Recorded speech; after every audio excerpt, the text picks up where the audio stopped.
Су ресурстар маркетинг жауапкершілігі шектеулі серіктестігінің әкімшілігі үшін кәсіпорын қызметкерлерінің бірінші сыныпқа баратын балаларын қажеттімен қамту жақсы дәстүрге айналған.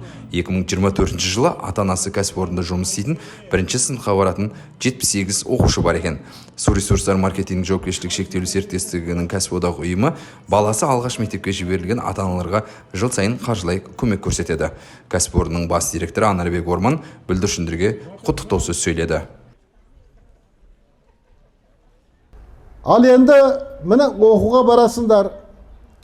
Әрбір ата-ананың арманы, жалпы халықтың арманы. Жастарымыз жақсы оқыса екен, білімді болса екен, келешекте халыққа, ата-анасына, әулетіне жақсы қызмет жасап, үлкен азамат болсаңдар, сол қуаныш. Қуатпен қошеметтеп қойыңыздар кәнекей. Тез балалар келе қойыңдар. Хан Елдос Бахадырова Исламбек.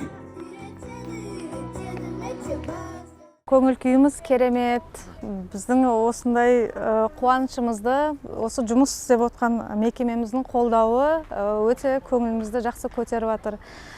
Іс-шараны ұйымдастырушыларға үлкен рахмет. Мекеменің басшысы Анарбек Оңғарұлына да керемет рахмет үлкен. Сол водоканалымыз әрқашан мәңгілік жасасын. Бірінші сынып оқушылармен қатар жаңа оқу жылы алдында көпбалалы отбасылардың ата-аналарына да материалдық көмек көрсетілді.